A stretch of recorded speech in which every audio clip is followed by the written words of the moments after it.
ప్రభాస్ గారి cinema first half కొంచెం narration slow ఉంది కానీ ఇప్పుడు పేస్ అందుకుంది మామూలు ఉన్నది పంచి. నాగేశ్వర గారు ఎక్స్పెక్టేషన్ రీచ్ అయ్యారా? సెకండ్ హాఫ్ చూస్తే తెలుస్తుంది. ప్రస్తుతానికి అయితే హై ఎక్స్పెక్టేషన్ ఉంది. చాలా బాగా తీశారు సినిమా, చాలా బాగుంది. మొత్తానికి బాహుబలి తర్వాత ఆరెంజ్ హిట్ అనుకోవచ్చా? అంత హిట్ అయితే నేను అనుకోను.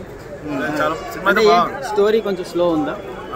నరేషన్ స్టార్టింగ్ ఇప్పుడే పేస్ పైకి లేపుతున్నారు. అంటే ఇది మన మాస్ పీపుల్ కి అర్థం కాదంటారా? మాస్ పీపుల్ అర్థమవుతుంది, క్లారిటీగా తీశారు సినిమా. అంటే ఏ సినిమాతో మన రాధేశ్యాము సల్లార్ ఏ జోనర్ మూవీ అయితే కంపేర్ అయితే కాదు, డిఫరెంట్ జోనర్. ప్రభాస్ అన్న ఎలా చేశారన్న? సూపర్ అన్న. టైమింగ్ మాత్రం ఒక హీరోని హైప్ లో చూపెడతారు కానీ నార్మల్ గా చూపెట్టారు కానీ చాలా బాగా చూపెట్టారు. నాగేశ్వర గారు డిసప్పాయింట్ చేయలేదంటారా? డిసప్పాయింట్ అస్సలు చేయలేదు, వేరే level. So Prabhas fans collar ఎగరేయచ్చా? కంపల్సరీ ఎగిరేయచ్చు. 5,000 కోట్లు అంటున్నా, మరి రీచ్ అవుద్దా? 2,000 కోట్లు కంపల్సరీ రీచ్ అవుతుంది.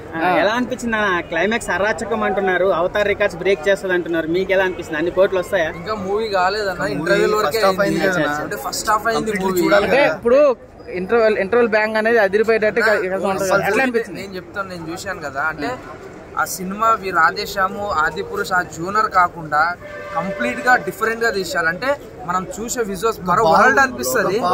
ఓకే పర్లేదు మూవీ, బట్ ఏంటంటే ఇప్పటివరకు మామూలుగా కొంచెం స్లోగా నడిచింది మూవీ. స్లోగా అంటే ఒక్కొక్క క్యారెక్టర్ ని ఎక్స్ప్లోర్ చేస్తూ ఇంటర్వెల్ బ్యాంక్ వచ్చేసరికి కొంచెం హైప్ అయిపోయింది. అంటే ఒక దేవుడు అవతారం, అంటే పురాణం ఇలా జరిగింది.